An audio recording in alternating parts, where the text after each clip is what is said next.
नक्सलवाद जो हुआ था 2015 के आसपास, तब भी यही अनुभव था कि बड़े पैमाने से जमीनों को खाली करवाने की कोशिश की।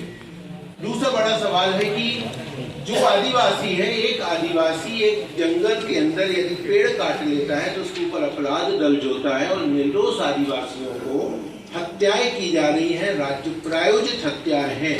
यदि एक भी निर्दोष आदिवासी किसी भी तरीके के संघर्ष में मारा जाता है तो वो सख्त जवाबदेह है। लेकिन दुखद रूप से कहना पड़ेगा कि बस्तर के अंदर कोई जवाबदेही तय नहीं की जा रही है। तीसरा बड़ा सवाल है कि सरकार लगातार बात कह रही है कि हम माओवादियों से बातचीत करना चाहते हैं। आप बातचीत करें या ना करिए, सरकार का हिस्सा है, लेकिन जो बस्तर के अंदर जो चाहे वो फर्जी मुठभेड़ में हत्याएं हैं या फर्जी मामलों में गिरफ्तारी है, इसको तत्काल रोका जाना चाहिए। दूसरा अपने आप में बड़ा सवाल है कि एक तरफ आप कहते हैं कि आइए और खुल के बातचीत करिए, और दूसरी तरफ बस्तर का जो युवा है, जो युवा शांतिपूर्ण तरीके से संविधान में विश्वास रख के लोकतांत्रिक तरीके से अपनी बात रखना चाह रहा है, उस संगठन को आप प्रतिबंधित कर रहे हैं, ये कहते हुए कि वो कहीं ना कहीं विकास परियोजनाओं के खिलाफ खड़ा हो रहा है। सवाल है कि बस्तर संविधान की 5वीं अनुसूची का इलाका है। यदि कोई भी परियोजना आएगी तो क्या वहां ग्राम सभा की सहमति होगी कि नहीं होगी? यदि रायगढ़ में खनन परियोजना होगी, सरगुजा में परियोजना होगी तो ग्राम सभा की बात जायज लगेगी। लेकिन बस्तर का यदि ग्राम सभा सवाल उठाएगा कि हमसे सहमति है कि नहीं, तो आप उनको बोल देंगे कि ये माओवादी प्रायोजित है। ये क्या सवाल है?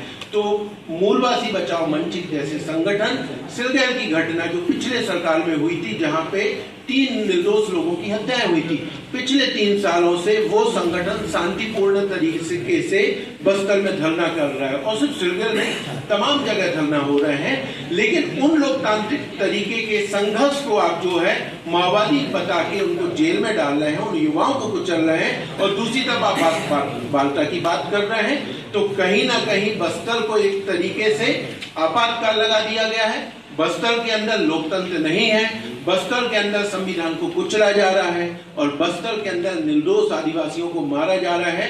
और जो आप कह रहे हैं कि जो आपका सवाल बस उसी में जोड़ दूं कि ये यहाँ यदि ये साथी नहीं गए हैं, लेकिन बस्तर के साथी गए हैं, सोनी सोनी गई हैं, उन्होंने बाकायदा बच्चों को अस्पताल पहुंचाया है।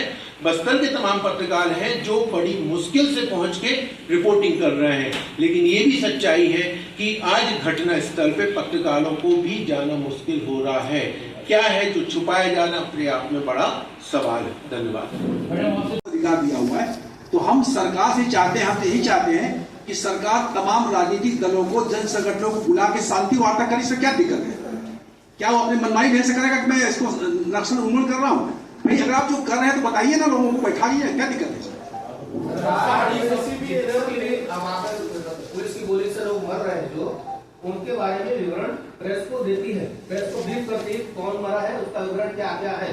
सुनिए ना, इसमें आप सीधा सीधा शब्दों का जो आपको ऐसा प्रमाण पत्र जारी कर रहे हैं, अवैध हत्याएं, अंधाधुंध बमबारी, ये किस टाइप का नैरेटिव सेट कर रहे हैं? मतलब ये हम लोग भी बस्तर में, हमारे ऐसा नहीं कि हम घूम के नहीं आए बस्तर में, पर इस टाइप का जैसे कि सीमा पे गोलीबारी चल रही है, बमबारी हो रही है, इस टाइप का नैरेटिव सेट कर रहे हैं। आप लोग नैरेटिव सेट कर रहे हैं। नहीं, मेरा सुन इसी छत्तीसगढ़ के अंदर टारगेट उड़ाव और एडस मेटा की घटना हुई, जब वो घटनाएं हुई और फर्जी मुठभेड़ हुई, तब भी इसी रायपुर के प्रेस क्लब में कॉन्फ्रेंस हुई कि वो घटनाएं फर्जी मुठभेड़ थी, निर्दोष आदिवासियों की हत्याएं की गई थी।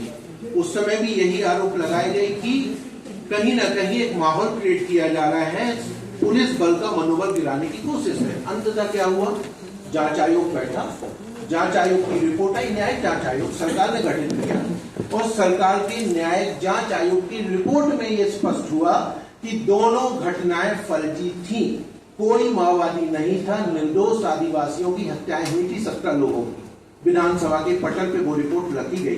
तो सवाल नरेटिव जो आप कह रहे हैं कि एक नरेटिव सेट किया जा रहा है, सवाल ये नहीं है।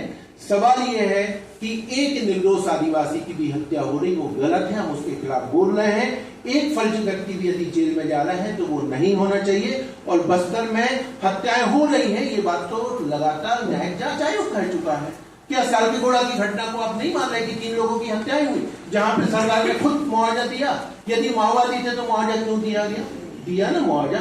तो सवाल यही है, और हम क्या मांग कर रहे हैं? हम ये मांग कर रहे हैं कि आप घटनाओं की जांच करिए।